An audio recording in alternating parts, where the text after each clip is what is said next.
I made 12 missed calls from the airport, 12. Not one, not two. 12 desperate calls over 3 hours while I stood outside LAX International Airport at midnight, watching families reunite, couples embrace, and taxi after taxi drive away, but not for me. My phone battery was dying, my suitcase wheel was broken, and my family, they were at home, 5 minutes away, having completely forgotten I existed.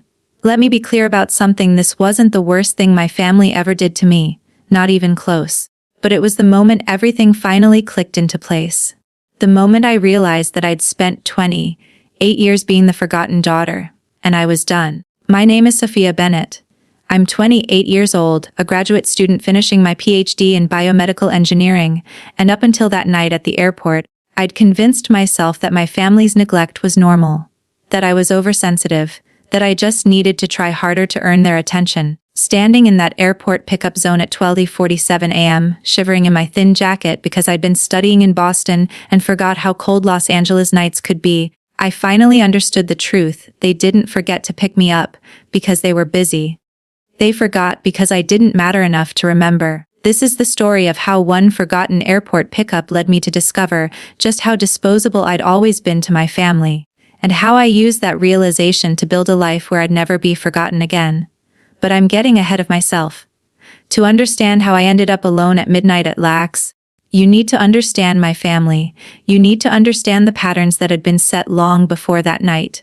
You need to understand why, even as I stood there with my dying phone, I was still making excuses for them in my head.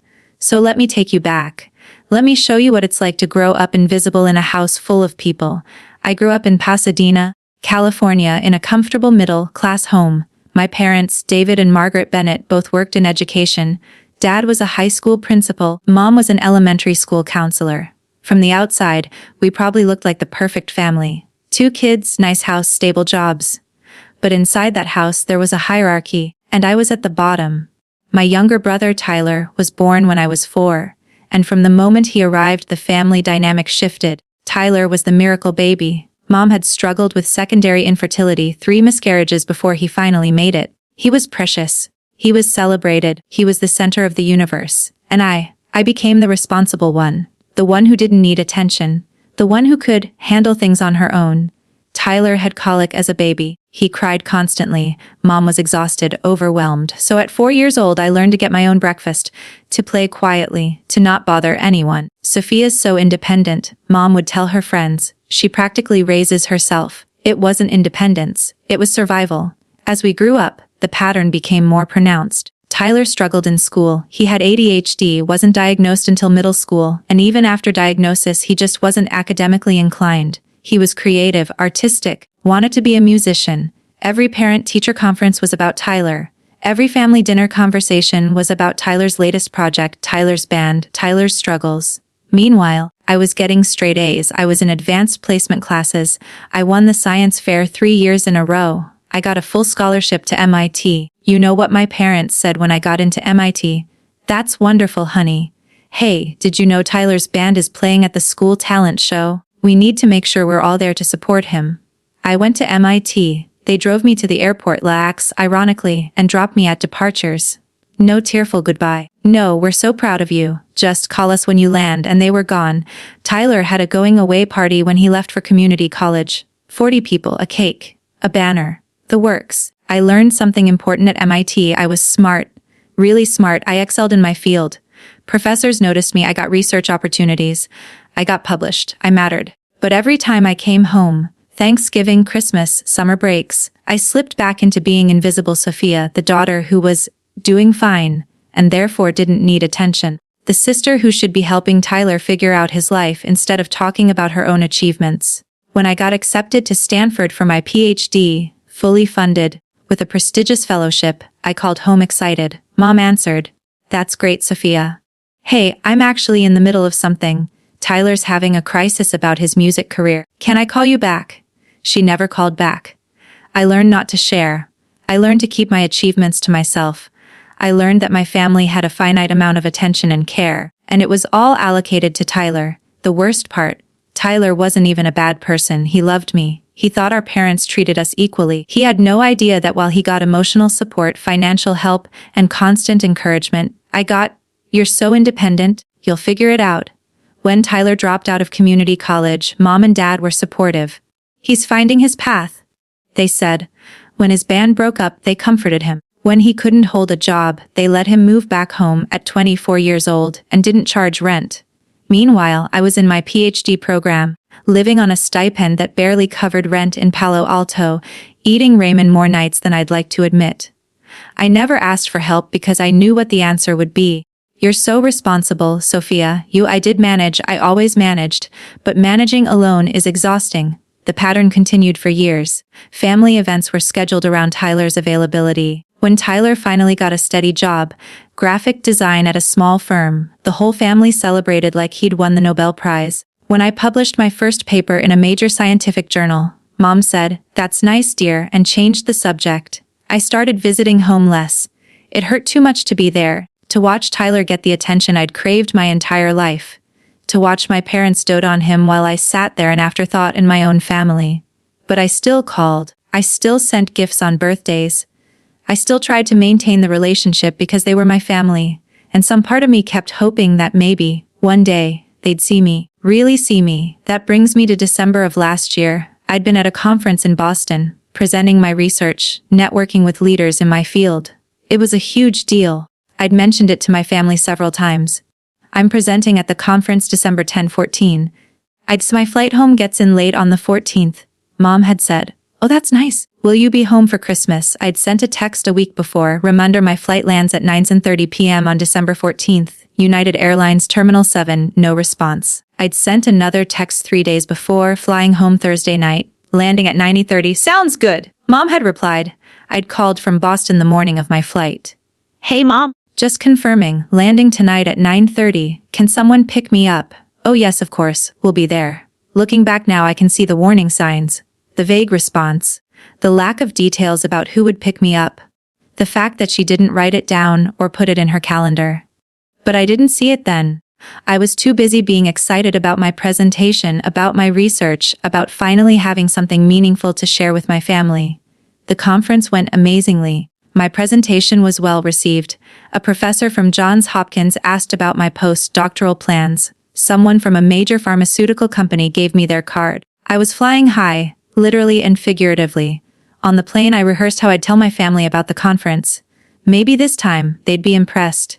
Maybe this time, I'd finally get the recognition I'd been craving. The flight was delayed. We didn't land until 9:47 p.m. instead of 9:30. I texted as soon as we landed, just landed, hating to baggage claim, no response. I collected my bag, a large suitcase because I'd been gone for 10 days, plus my carry-on with my laptop and research materials. Made my way to the pickup area at Terminal 7 and I waited. 9:55 p.m. No one there. 10:00 p.m. I called Mom. Voicemail. 10:05 p.m. I called Dad. Voicemail. 10:10 p.m. I called Tyler. Voicemail. I stood there watching other passengers get picked up, families hugging, parents excited to see their kids.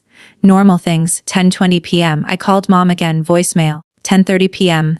I called the house landline, no answer. 10:45 p.m. I tried everyone again, nothing. By 11:00 p.m. the panic was setting in. Had something happened? Was there an emergency? Were they okay? 11:15 p.m. I called Mom's best friend, Carol. She answered. "Hi, Mrs. Henderson, it's Sophia. I'm trying to reach my mom and I can't get through. Is everything okay?" "Oh, Sophia! I actually just saw your mom a couple hours ago at book club. She seemed fine. Is something wrong?" "Book club." She was at book club. "No. Everything's fine, thanks." I hung up, stood there in the cold, and something inside me cracked. She was at book club. She'd completely forgotten about me. 11:30 p.m. I tried everyone again. Still nothing. 11:45 p.m. The security guard came over. "Miss, you've been here a while. Is everything all right? Do you need help getting a ride?" "I'm fine," I said automatically. My family's just running late. But I wasn't fine, and they weren't running late. They'd forgotten. By midnight, I'd accepted it. I pulled out my phone to call an Uber, but my battery was at 7%. I'd been using it constantly for calls, and I hadn't charged it on the plane. 12:15 a.m. Battery at 3%. I called Mom one more time. She answered. "Sophia? What's up?" Like I was calling to chat. "Mom, I'm at the airport. I've been here for over 2 hours. Where are you?" There was a pause, a long, horrible pause. "Oh my God, Sophia." "Oh my God, I completely forgot. We're at home. Tyler had some friends over and we were..." "Oh honey, I'm so sorry." Tyler had friends over. Not an emergency, not a crisis. Tyler had friends over, and in the chaos of hosting, she'd forgotten her daughter was standing at the airport. "I'm coming right now," she said. "Stay there, I'm so sorry." I hung up, looked at my phone, battery at 1%. And then I made a decision. I opened the Uber app and ordered a ride. Spent $48 I didn't really have to spare. Rode home in silence, listening to the driver try to make small talk while I stared out the window. I got home at 1:15 a.m. The lights were on. I could hear laughter inside. I walked in with my heavy suitcase, my broken wheel scraping against the floor. Mom rushed over. "Sophia! Oh my God, I'm so sorry!" I completely spaced. Tyler invited some friends over and we were watching a movie and I lost track of time. For 3 hours, Dad came over. "We're really sorry, kiddo. It slipped our minds." Tyler didn't even get up from the couch, just called out, "Hey, Soph! Sorry about that!" I stood there in the entryway, with my luggage, having just spent 3 hours alone at the airport, and not one of them had enough awareness to see that something was wrong. That I was hurt. That this wasn't okay. "It's fine," I heard myself say. "I'm just tired. I'm going to bed." I dragged my suitcase to my childhood bedroom, which had been converted into Tyler's music room, so I was sleeping on an air mattress, and closed the door. And then, for the first time in years, I let myself cry. Not because they forgot to pick me up, but because in that moment, I finally understood this was never going to change. They were never going to see me. I was always going to be the forgotten daughter, the one who didn't need attention, the one who would be fine. I cried because I'd spent 28 years hoping. And that night hope finally died. But something else was born in its place, clarity. The next morning, I woke up on that air mattress in what used to be my bedroom, surrounded by Tyler's guitar equipment and recording gear. My back hurt. My eyes were swollen from crying. And I could hear laughter downstairs. I checked my phone. It was 9:30 a.m. I had 5 texts from my research partner at Stanford asking how the presentation went. Nothing from my family. I went downstairs. Mom was making pancakes. Dad was reading the newspaper. Tyler was on his phone at the table. "Morning, sweetheart," Mom said cheerfully. Pancakes. Like nothing had happened. Like last night was just a minor inconvenience, already forgotten. "Sure," I said. I sat down. Waited. Maybe someone would ask about my presentation, about the conference, about the research that I'd spent 2 years of my life on. "So Tyler," Dad said, "tell us more about this new project you're working on." And just like that, the conversation was about Tyler, his new freelance design gig, how exciting it was, how proud they were. I ate my pancakes in silence. "Oh, Sophia," Mom said, as if just remembering I was there. "How was your trip?" "It was good. My presentation went really well. A professor from Johns Hopkins wants to talk about." "That's wonderful," Mom interrupted. "Tyler, did you show your dad the logo you designed?" I set down my fork, looked at them, really looked at them, and realized this wasn't going to be addressed. The airport incident wasn't going to be acknowledged as the huge deal it was. It was just going to be swept under the rug like everything else. "Actually, I need to head back to Stanford today," I said. Mom looked surprised. "Already? You just got here. I thought you were staying through Christmas." "I have work to do. My research doesn't stop for the holidays. But Christmas is in 2 weeks. You'll be back for Christmas, right?" I looked at her. At this woman who'd forgotten me at an airport, who'd prioritized her son's social gathering over picking up her daughter, who couldn't even let me finish one sentence about my achievements. "I'll let you know," I said. I went upstairs, repacked my suitcase, and called an Uber, spent another $40 to get back to the airport, booked a flight back to San Francisco that afternoon. $200 I definitely couldn't afford. As I left, Mom hugged me. "I really am sorry about last night, honey. It was just a crazy evening." "Yeah," I said. "It was. I didn't come home for Christmas." I told them I had too much work. They were disappointed but didn't push too hard. Tyler sent me a selfie of him opening presents with the message, "Miss you, sis." I spent Christmas alone in my tiny studio apartment, eating Chinese takeout and working on my dissertation. It was lonely, but it was less lonely than being invisible in a house full of people. Incident 2. The grand announcement in February. I got life-changing news. I'd been awarded a National Science Foundation grant, 150,000 over 3 years for my research. This was huge, career-defining, the kind of thing that happens to 1 in 100 PhD candidates. I was ecstatic. I called Mom immediately. "Mom, I got the NF grant, the one I applied for. This is incredible." "Oh, that's great, honey. What's that mean exactly?" "It means my research is being nationally recognized. It means funding. It means I'm on track for major publications. This is Mom. This is the biggest achievement of my career so far. That's wonderful, Sophia. I'm so proud. Hey, can I call you back? Tyler's here and he's pretty upset. His boss criticized his work and he's having a hard time with it. Mom, I'll call you back, okay? Love you. She hung up. She never called back. 3 days later, I saw on Facebook that Mom had posted about Tyler's design being featured on a local small business's Instagram page. The post had 3 paragraphs about how talented he was, how proud she was, how he was making his mark on the world. My NSF grant. Not mentioned. Not even a comment on my Facebook post about it. I stared at that post for a long time. Tyler's design, which was nice, sure, but was literally just being used by one small coffee shop, warranted 3 paragraphs. My nationally competitive grant warranted nothing. I stopped posting about my achievements on Facebook after that. Why bother? Incident 3. The birthday forgotten. My birthday is April 23rd. I turned 29 this year. Tyler's birthday is April 18th, 5 days before mine. Every year, the family made a big deal about Tyler's birthday.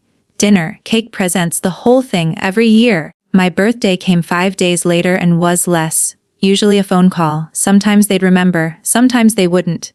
This year, Tyler's birthday was a Saturday. Mom posted pictures of the family celebration on Facebook, dinner at Tyler's favorite restaurant, a cake decorated with his design work, multiple presents. My birthday was the following Thursday. I waited all day for a call, nothing. By 8 p.m., I texted the family group Chatsy. Thanks for the birthday wishes, everyone! Mom responded immediately. Oh my God, Sophia, I'm so sorry! Happy birthday, sweetie! We got so caught up with end-of-year school stuff. Can we celebrate this weekend? Sure. We could celebrate my birthday 2 weeks late. That weekend came and went. No celebration, no mention of it. In May, I got a text from Mom. Hey honey, can you send me Tyler's birthday cake preferences for next year? I want to start planning early. I didn't respond. Incident 4. The research defense announcement. In August, I successfully defended my dissertation proposal. This is a major milestone in a PhD program.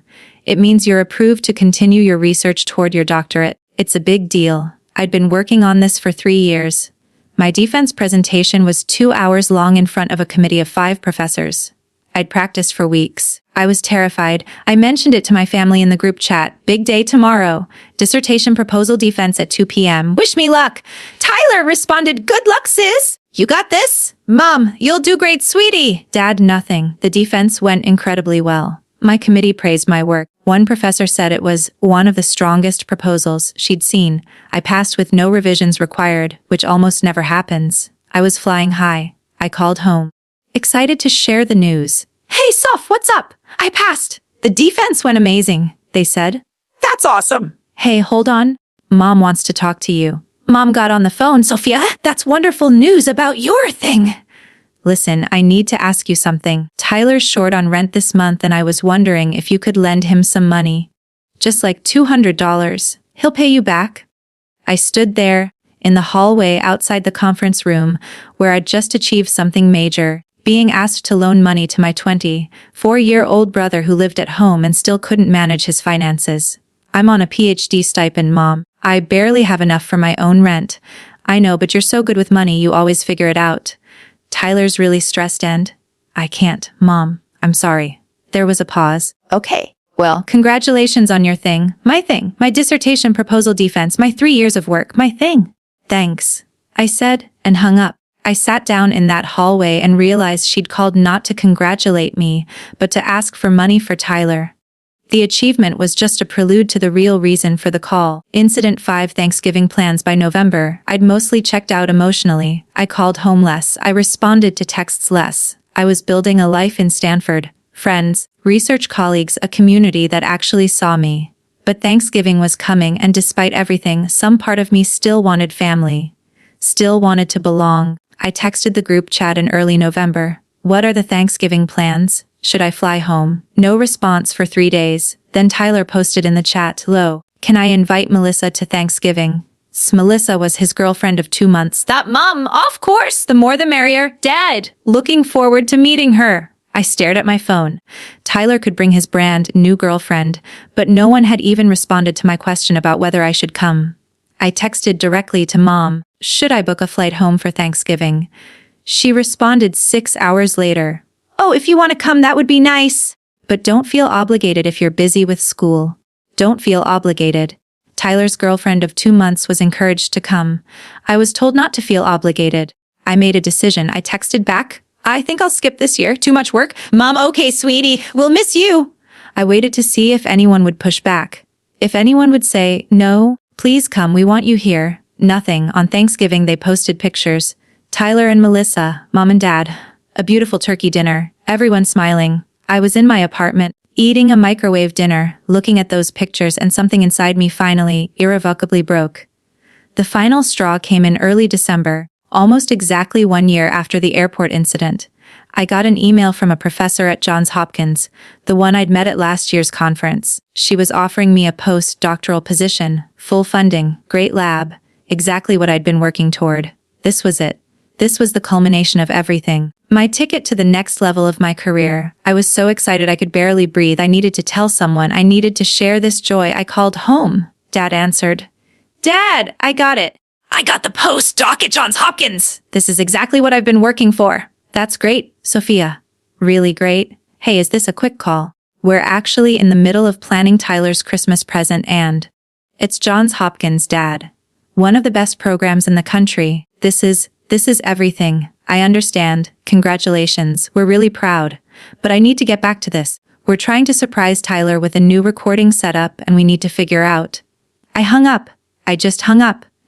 And then I did something I'd never done before. I looked at the situation objectively, like it was a research problem. I collected data: airport pickup forgotten for Tyler's social event. NSF grant no acknowledgement, overshadowed by Tyler's Instagram feature. Birthday forgotten entirely, not celebrated. Defense used as opportunity to ask for money for Tyler. Thanksgiving not encouraged to come, while Tyler's new girlfriend was. Post-doc offer interrupted to plan Tyler's Christmas present. The pattern was undeniable. The data was clear. I wasn't imagining this. I wasn't being oversensitive. This was real, systematic, measurable neglect. I pulled out my laptop and started writing. I wrote down every incident I could remember, from childhood to now. Every time I was overlooked. Every time Tyler was prioritized. Every achievement of mine that was ignored. Every failure of Tyler's that was coddled. It took me 3 hours. The document was 12 pages long. When I finished, I sat back and looked at it. 12 pages of evidence. 12 pages of proof that I'd spent my entire life being the forgotten daughter. And then I realized something else. I'd been complicit. I'd accepted it. I'd made excuses. I'd convinced myself it was normal. I'd diminished my own needs to keep the peace. I was done. That night I made a series of decisions. 1, I would not go home for Christmas. Not this year. Not next year. Not until something fundamentally changed. 2, I would stop sharing my achievements with my family. They'd proven they didn't care, and I was done seeking validation from people who would never give it. 3, I would start building my own family, chosen family, people who actually saw me, valued me, celebrated me. 4, I would accept the Johns Hopkins offer and move across the country. Away from California, away from the expectation that I'd always be available, always be understanding, always be fine. 5, I would stop being fine. The next morning, I sent a text to the family group chat.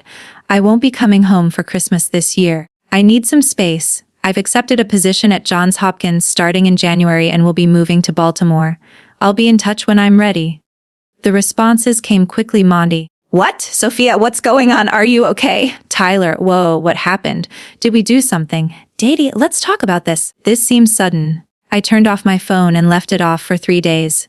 When I turned it back on, there were 47 missed calls, 33 text messages, all asking what was wrong, what they'd done, why I was being dramatic. I responded with one text. I'm not being dramatic. I'm being honest. I've spent 29 years being invisible in this family, and I'm done. I need space to figure out who I am without constantly trying to earn attention I'll never receive.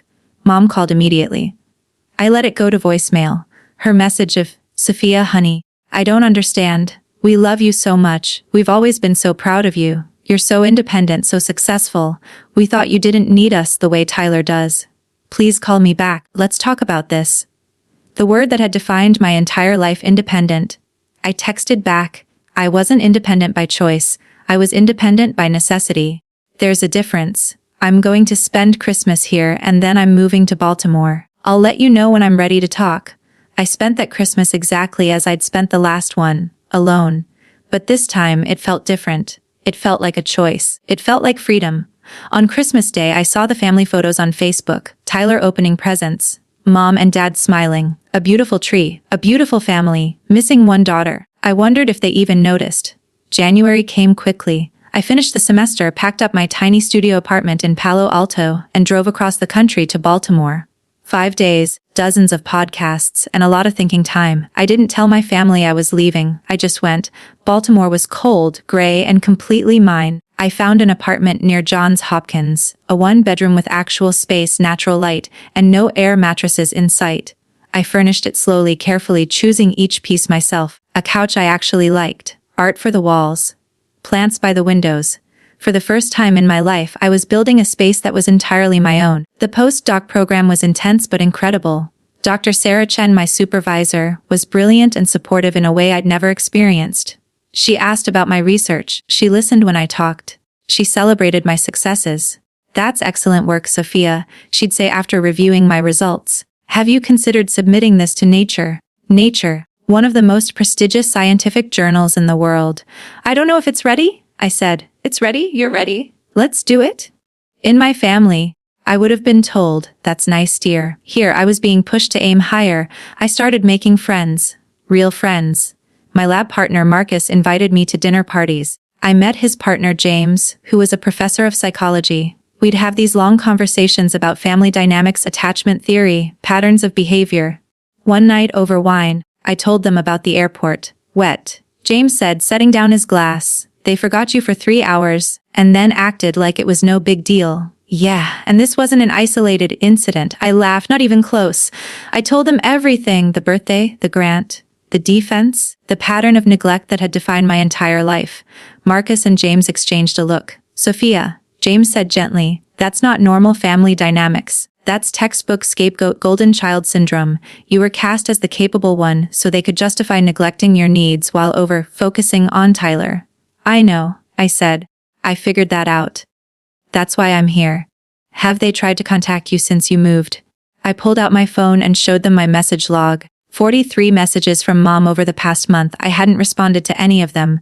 The messages followed a pattern. First week, "Sophia, please talk to us." We're second week, "I don't understand why you're doing this. We love you." Third week, "You're being very hurtful. This is unfair." Fourth week, "Fine. If you want space, we'll give you space. But this is your choice." That last message, James said, "That's manipulation. She's making you the bad guy for setting boundaries." "I know. Do you though?" he asked gently. "Because guilt is powerful, especially family guilt." He was right. I did feel guilty. Despite everything, some part of me still felt like I was the one being unreasonable. Like I should just forgive and forget, and go back to being invisible Sophia who was always fine. "Let me ask you something," James said. "In the month you've been here, have they once asked about your new job? Your apartment? How you're adjusting?" I thought about it, scrolled through the messages. They were all about how I was making them feel. About how worried they were. About how hurt they were. Not one question about me. "No," I said. "They haven't." That tells you everything you need to know. That conversation shifted something in me. I stopped feeling guilty. Started feeling clear. I was doing the right thing. I was protecting myself. And if they couldn't see that, that was their problem, not mine. The discovery in February, something interesting happened. My Aunt Linda, my dad's sister, who lived in Seattle, reached out on Facebook. "Sophia, I heard you moved to Baltimore. How exciting!" "Your mom mentioned you took a position at Johns Hopkins." "Tell me everything." I was surprised. Aunt Linda and I had never been particularly close. She lived far away, and we usually only saw her at major holidays. We started messaging. I told her about the postdoc, about my research, about Baltimore. She was genuinely interested, asking follow-up questions, congratulating me. Then she said something that stopped me cold. "I have to say, I'm glad you're finally getting the recognition you deserve. I've always thought your parents were too focused on Tyler." I stared at that message. Someone else had noticed. I wasn't crazy. "You noticed?" I typed back. "Oh, honey, everyone noticed. Your cousins and I talk about it sometimes. The way they fawn over Tyler for the smallest things, while your incredible achievements get barely acknowledged. It's been everyone to noticed." My entire extended family had seen it, and no one had said anything. "Why didn't anyone ever say anything?" I asked. "Not our place, I suppose. And you always seemed so composed, so successful despite it. We figured you were handling it. But when I heard you'd moved across the country without telling them, well, it made sense. We talked for hours that night.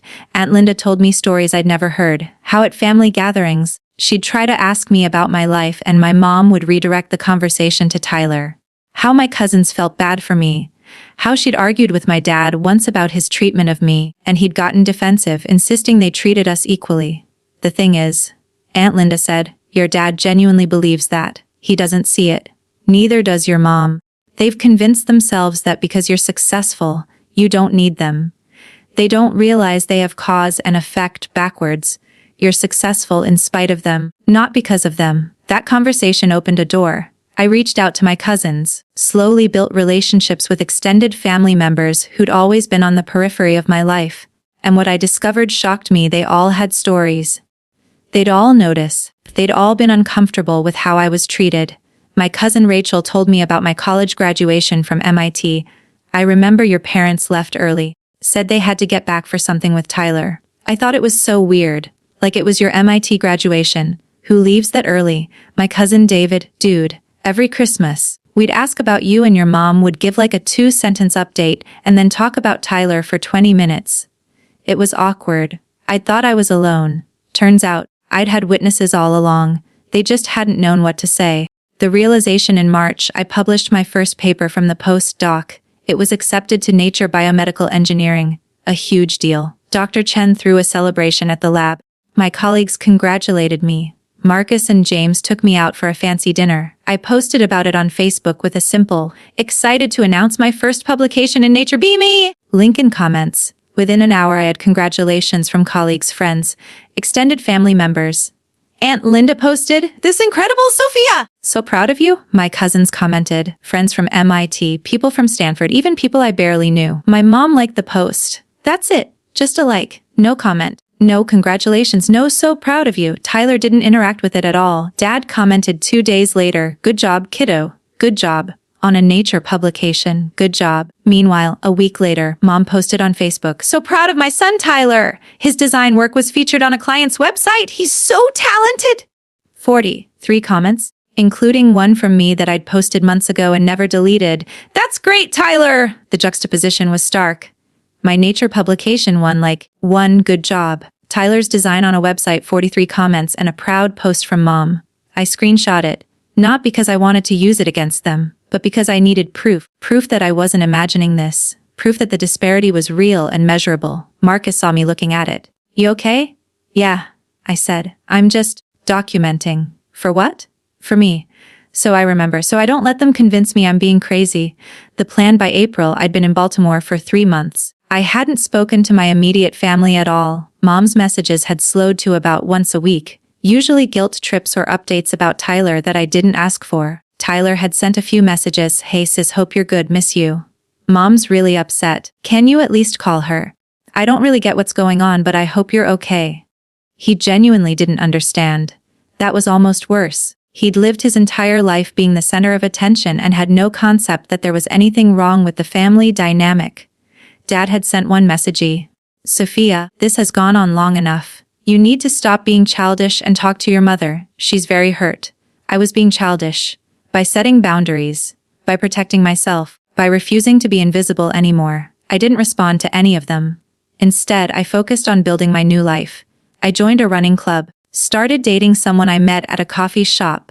A teacher named Alex who thought my research was fascinating and actually listened when I talked about it. Made friends with my neighbors. Built a community. I was thriving. For the first time in my life I was genuinely, completely happy. And that's when things got interesting. In late April, Aunt Linda called me. "Sophia, I need to tell you something. Your mom called me. She's very upset. She asked me to talk to you. To convince you to come home for Tyler's birthday." "I'm not going." I told her that. "But she said something that I think you should know." She said, "I don't understand why Sophia is being so dramatic. We've always supported her. We paid for her education, gave her everything she needed." I laughed. It was either laugh or scream. They didn't pay for my education. I had a full scholarship. They didn't give me everything I needed. They gave me nothing while giving Tyler everything. "I know." I pointed that out. Your mom got defensive, said you were always so independent and never needed help. When I pushed back, she hung up on me. I'm sorry she's dragging you into this. Don't be. I'm Team Sophia.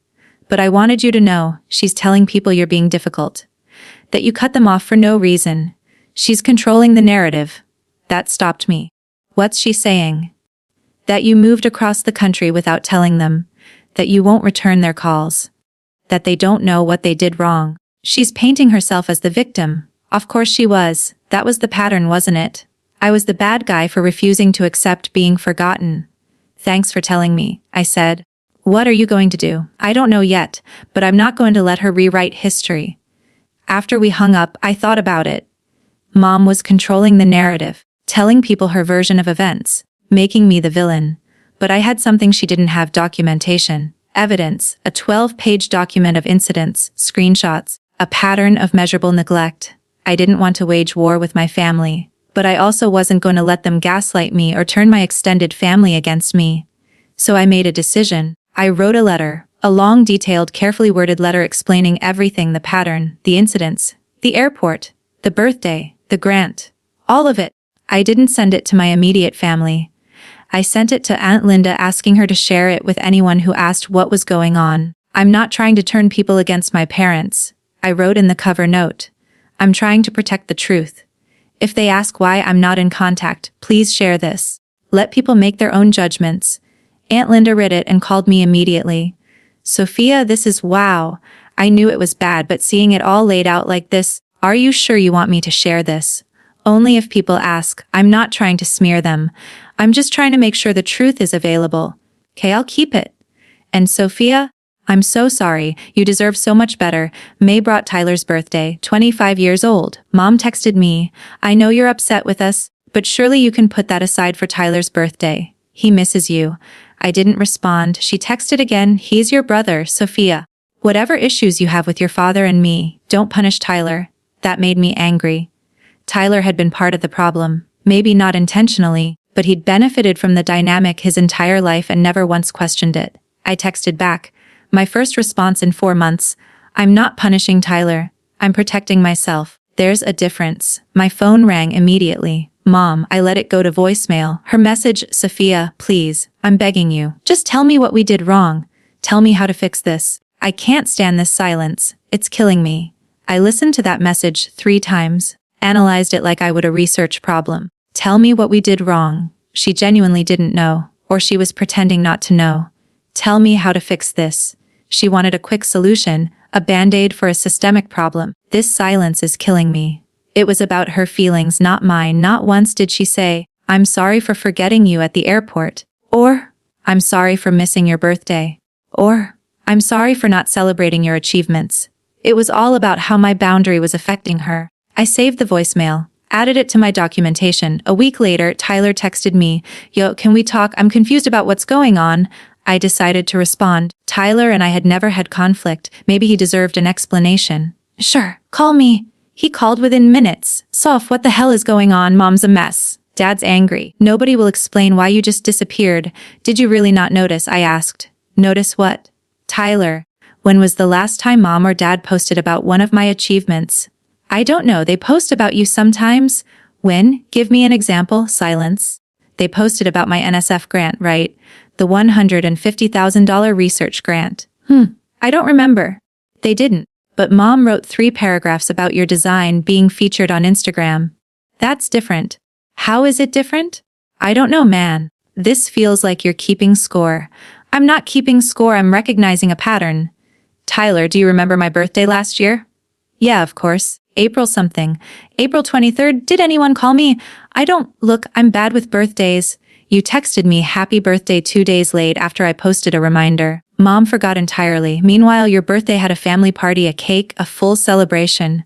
5 days earlier. Okay, that's not cool. But, do you know where I was for Christmas? You said you were busy with work. I was alone in my apartment. You know why? Because when I asked if I should come home for Thanksgiving, no one responded. But when you asked if you could bring Melissa, your girlfriend of 2 months, Mom said the more the merrier. Tyler was quiet. I'm not mad at you, I said, but I need you to understand I grew up invisible in that family, Everything was about you, your struggles, your achievements, your needs. And I get it, you had ADHD. You struggled in school, you needed more support. But you're 25 now, and it's still all about you. I didn't know you felt that way. I know you didn't. That's part of the problem. You've never had to think about it because it's always worked in your favor. So what do you want me to do? I want you to think about it. Really think. Count how many times in the last year Mom has posted about you versus how many times she's posted about me. Look at the family group chat and see how conversations go. Pay attention, and then ask yourself if the way I was treated was fair. And then decide what kind of brother you want to be. We hung up. I didn't know if he'd actually do the self-reflection, but at least I'd said my piece. 2 days later, Aunt Linda called. Your mom called me again. She wants my help staging an intervention for you. An intervention? She thinks you're having some kind of mental health crisis. That you're being irrational. She wants the family to confront you together to snap you out of it. I laughed, but there was no humor in it. Of course she does. Because it's easier to believe I'm crazy than to examine her own behavior. I told her absolutely not. I told her that from what I've seen, you're the sanest you've ever been. She didn't like that. I bet she didn't. Sophia, I have to ask, are you prepared for this to get messier? Because I think it will. I'm prepared. I have documentation. I have boundaries. And I have a life here that doesn't include them. If they want to escalate, let them. But I'm not backing down.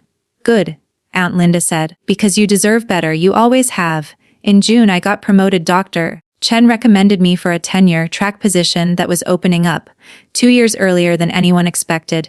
It was a long shot, but I applied. I got it. At 30 years old, I was going to be an assistant professor at Johns Hopkins. Tenure track, my own lab, my own research program. This was everything I'd worked for, everything I'd dreamed of. I posted about it on Facebook, thrilled to announce I've accepted a tenure-track assistant professor position at Johns Hopkins. Grateful for this opportunity and excited for what's next. The responses poured in. Colleagues, friends, extended family, former professors from MIT and Stanford. Congratulations, excitement, genuine happiness for me. Aunt Linda, SOHAI! This is INC, your idol, assistant professor at 30. You're amazing. My cousin's flooding with congratulations. Marcus. Pure office so Bennett. So deserved. Drinks tonight? Dr. Chen commented. Well earned, Dr. Bennett. Can't wait to see what your lab accomplishes. I watched the notifications roll in. Dozens of comments within an hour. Mom liked the post. Just a like. Dad commented, congratulations, one word. Congratulations. Tyler didn't interact with at all. Meanwhile, that same day Mom posted Tyler got Employee of the Month at his design firm. So proud. He works so hard. The contrast was once again stark. But you know what? This time, it didn't hurt. Because I had a whole community of people who were genuinely excited for me, who saw my achievement for what it was. Who celebrated me. I didn't need my family's validation anymore. I had built something better. July brought the 1-year anniversary of my move to Baltimore. I'd been no contact with my immediate family for 7 months. In that time, I'd built a life I loved. I was happy. Genuinely, completely happy. And then I got the email. It was from Dad, sent to my university email address since I'd blocked their numbers on my personal phone. Subject, "Me need to talk. Sophia, this has gone on long enough. Your mother is devastated. Tyler is confused and hurt. I'm frankly disappointed in your behavior. We are flying to Baltimore next week. Thursday, July 15th. We'll be at the Marriott downtown. We expect you to meet us for dinner at 7 p.m. so we can resolve this situation like adults. This is not a request. Dad, I read that email 3 times. The audacity of it, flying across the country without asking if I wanted to see them. This is not a request. Like I was a child being summoned. I forwarded it to Aunt Linda with the message, thoughts. She called immediately. Oh, that's rich. This is not a request. Who does he think he is? My father. Apparently. Are you gonna go? I thought about it. Part of me wanted to ignore them. Let them sit in that restaurant alone. The part that had spent months building strength and clarity wanted to face this head on. Yeah, I said. I'm going. But on my terms. I emailed back. I'll meet you Thursday at 7 p.m., but not for dinner. We'll meet in the hotel lobby. This conversation will take as long as I decide it takes, not longer. And if you raise your voices or become aggressive, I'll leave. Dad's response, fine. We'll see you then. I spent the next week preparing. I printed out my 12-page document. I printed the screenshots, the Facebook posts, the text messages, the pattern of neglect documented in black and white. I wasn't going into this unarmed. Marcus and James offered to come with me as backup. Just sit in the corner.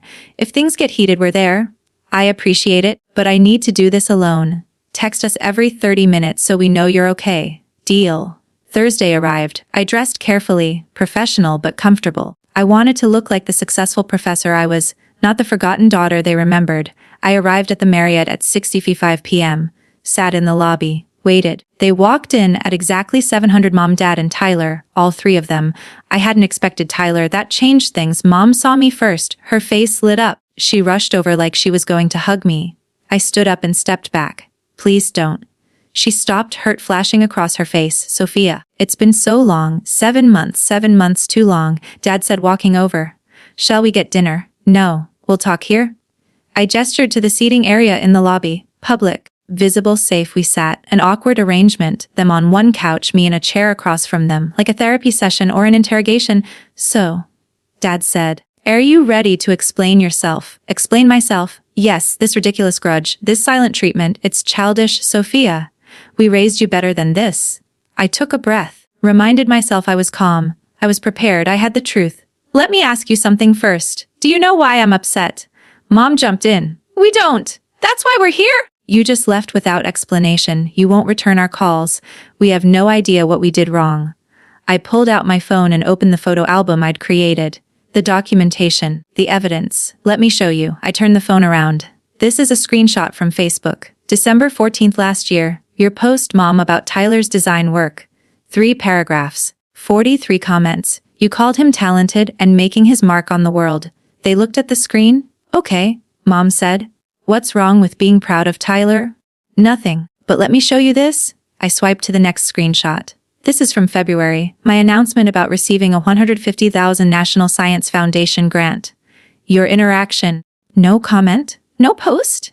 Nothing. Sophia, we don't always comment on everything. Let me finish. I swiped again. This is from last month, my announcement about becoming an assistant professor at Johns Hopkins at age 30, one of the youngest tenure-track professors in my field. Your comment, Dad. 1 word. I swiped again. And this, from the same day, Tyler getting Employee of the Month. Mom's post, full paragraph, heart emoji. So proud. I set the phone down. I have 57 more examples like this. Documented timestamp. A pattern of systematic neglect that spans my entire adult life. Mom's face was pale. You've been keeping track? I've been documenting reality. Because every time I tried to tell you how I felt, you told me I was being dramatic or oversensitive. So I collected evidence? This is insane, Dad said. You're comparing social media posts, keeping score like some kind of, what do you remember about my 29th birthday? I interrupted. Silence. April 23rd, last year. What do you remember? More silence. You forgot. I had to text a reminder, and even then, you didn't call until 2 days later. But Tyler's birthday, 5 days earlier, had a family party, a cake, a full celebration. Tyler's birthday fell on a weekend, Mom said weakly. Yours was a weekday. Every birthday is a weekday sometimes. That's not an excuse? Soph, I didn't know. I know you didn't. That's part of the problem. I looked at him.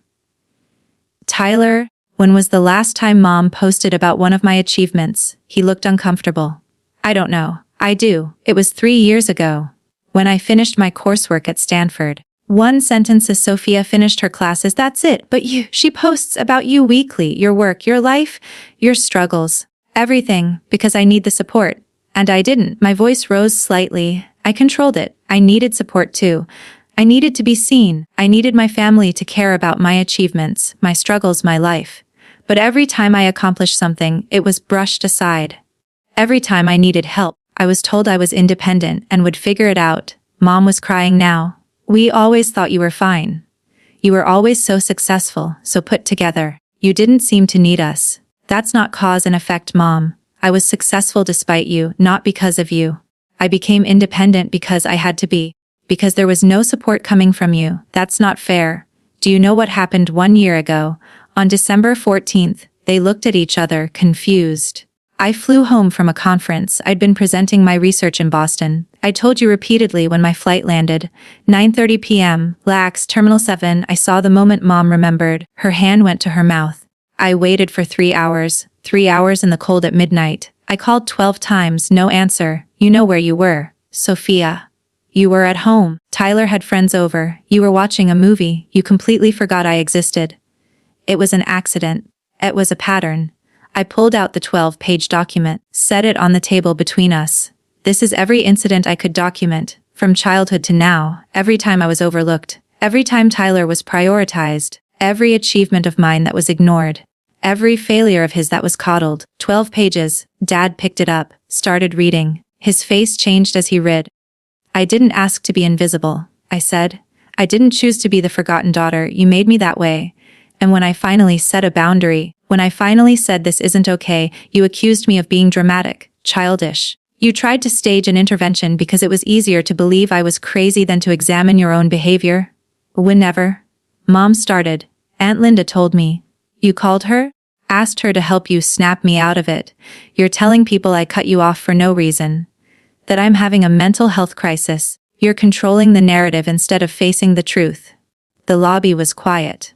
Other hotel guests were pretending not to watch, but I could feel their attention. Tyler looked at the document.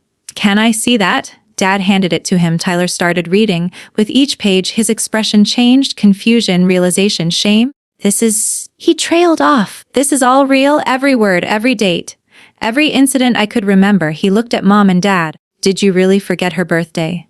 It was an oversight. Did you really not post about her NSF grant? Silence. Did you really leave her at the airport for 3 hours? Mom broke down sobbing. I forgot. I made a mistake. I'm human. One mistake is human, I said. 12 pages of mistakes is a pattern. Dad set down the document. Sophia, we didn't realize.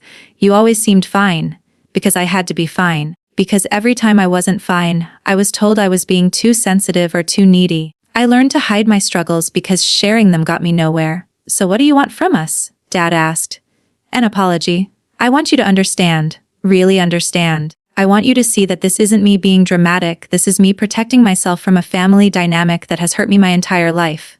We understand, Mom said quickly. We do. We're sorry. Can we fix this? Can we start over? I looked at her. At the tears, the desperation. Part of me wanted to believe it, wanted to think that one conversation could heal 29 years of neglect. But I'd learned something in the past 7 months. I'd learned what it felt like to be seen, to be valued, to be celebrated, and I wasn't going to give that up for empty promises. I don't know if you can fix this, I said honestly, because I don't know if you actually understand what the problem is. Explain it to us, Dad said.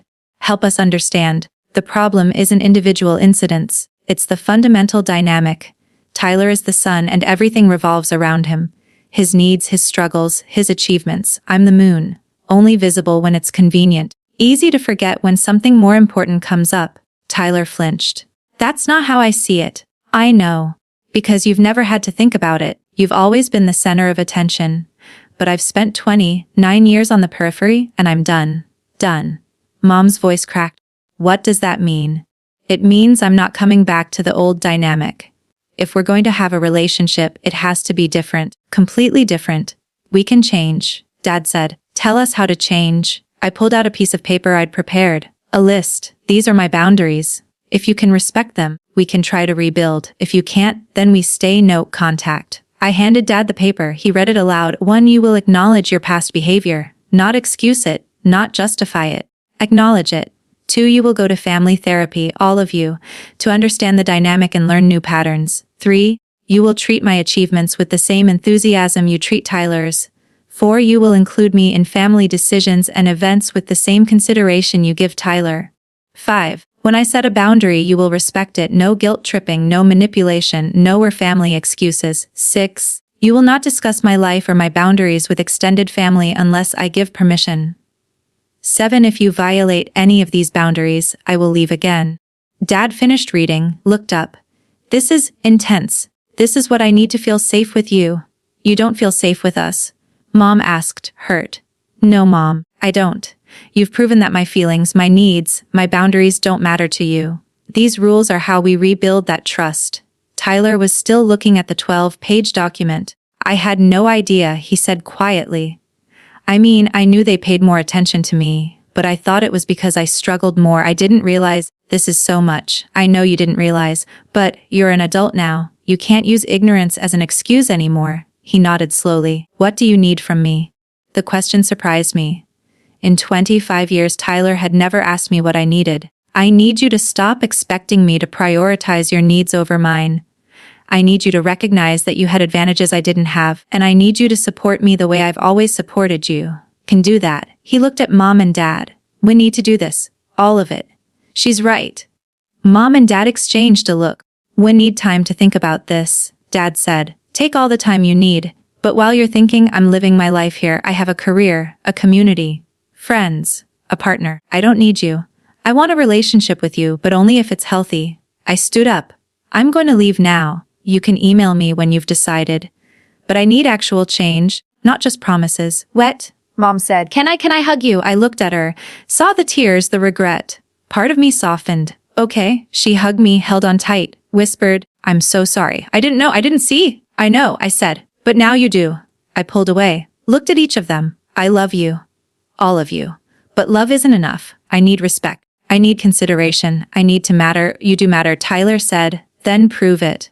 I picked up my documents, put them in my bag, and walked out of that hotel lobby. My phone buzzed. Marcus, you okay? I texted back, better than okay. I'm free. The next few months were transformative. Mom and Dad went to therapy. I got updates from Aunt Linda. They were actually doing the work, actually trying to understand. The therapist apparently told them what James had told me. Textbook golden child scapegoat dynamic. Dad had been defensive at first. Mom had cried a lot, but they were trying. Tyler surprised me. He sent a long email a week after the confrontation. Soph, I've been reading your document over and over. I've been thinking about our entire childhood. And you're right, about all of it. I got everything and you got nothing. I thought it was normal because it was all I knew. But it wasn't normal. It was fucked up. I talked to Mom and Dad about some of the stuff in there, like your MIT graduation, and how they left early. I didn't even remember that happening. But Mom remembered. She said they had to get back for my graduation party from community college. Kia manili Soph. You graduated from MIT with honors, and they left early to get back for my community college party. I can't undo the past, but I want to do better.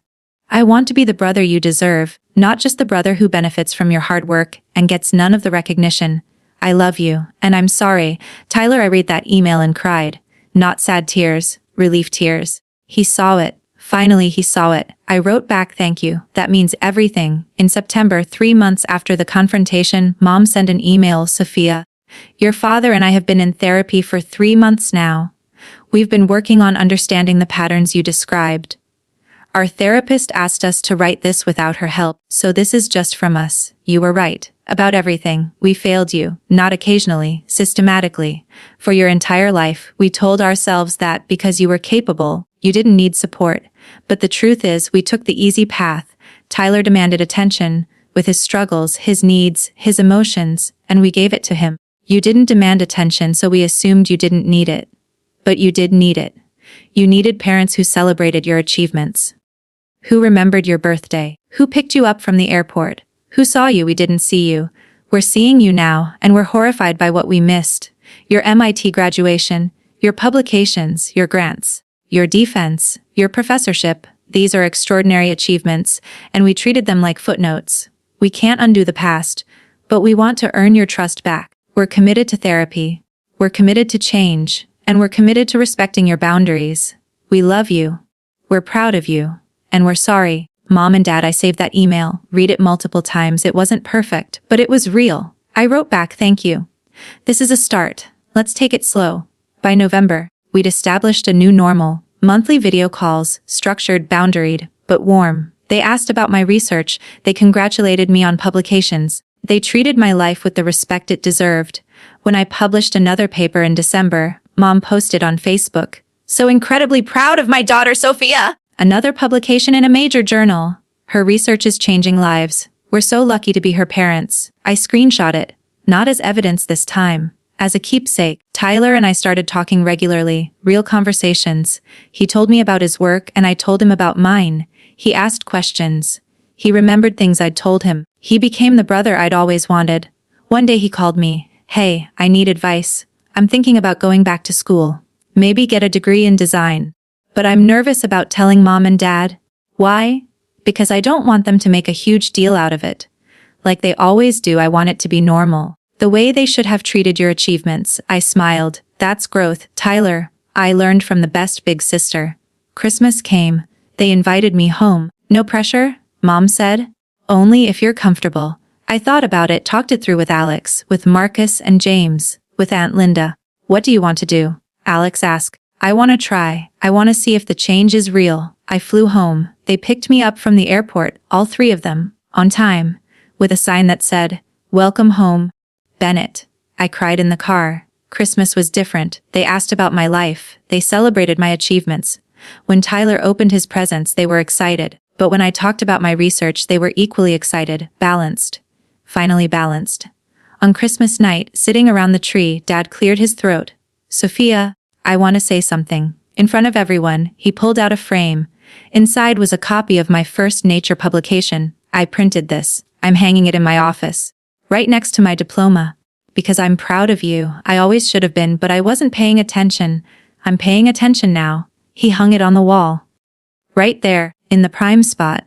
Mom pulled out her phone and posted a picture, family Christmas. Grateful for both my children, Tyler, who brings creativity and joy, and Sophia, who reminds us what dedication and brilliance look like. We're blessed, equal, balanced, seen. Tyler handed me a present. This is from me. I opened it. It was a photo album. Pictures of us growing up. But underneath each picture, Tyler had written notes. Sophia's first science fair win. She was so excited. I should have been more excited for her. Sophia's high school graduation. She was valedictorian. I don't remember congratulating her. Sophia leaving from MIT. She looked scared. I should have told her I'd miss her. Each picture, each note was an acknowledgement. A recognition of what he'd missed. I can't fix the past, Tyler said. But I can honor it. And I can do better going forward. I hugged him.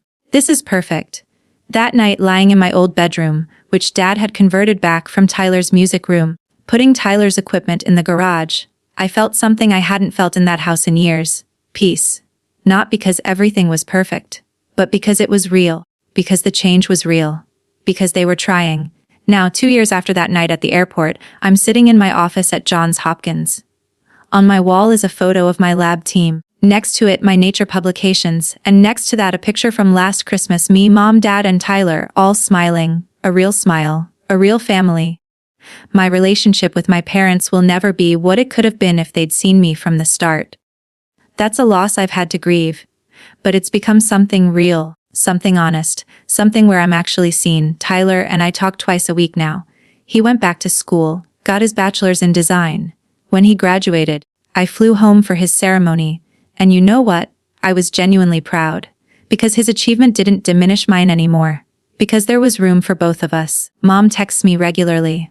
Not just when she needs something, just to check in, to share articles about my research she's read, to tell me she's proud. Dad has my publications framed in his office, all of them. Shows them to his colleagues.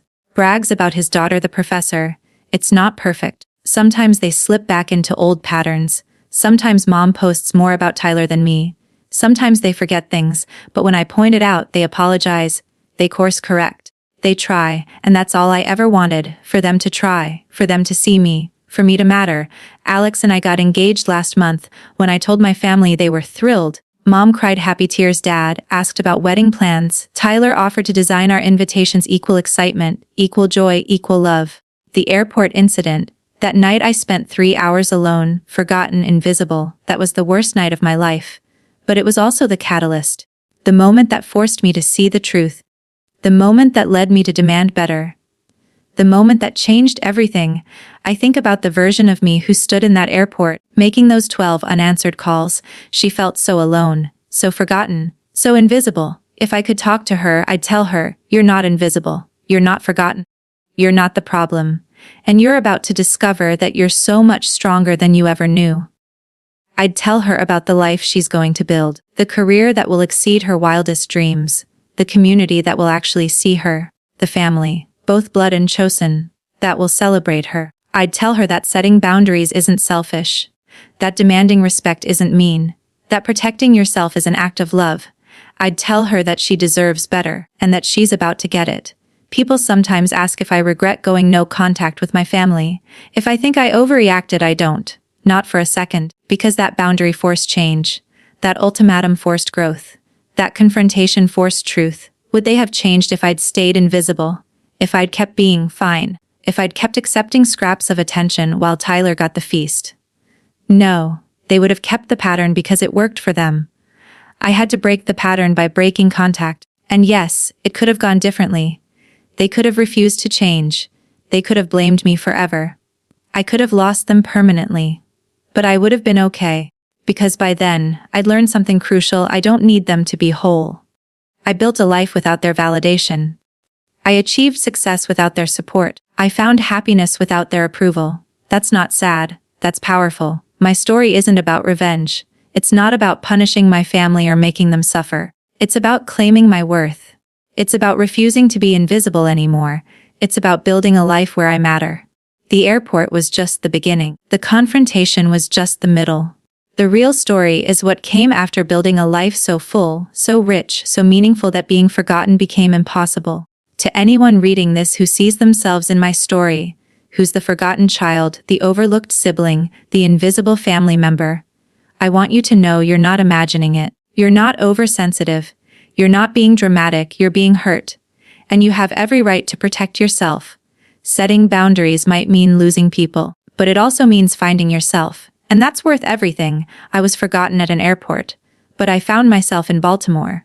And that trade, that was worth it. My family forgot to pick me up, so I picked myself up, and I never looked back. Well, I looked back eventually, but only when they'd earned it, only when the relationship became real. That's the ending I didn't know was possible that night at luggage. That's the resolution I couldn't have imagined when I was standing in the cold at midnight, watching everyone else get picked up. I got picked up too, just not by them. I picked myself up, and that made all the difference.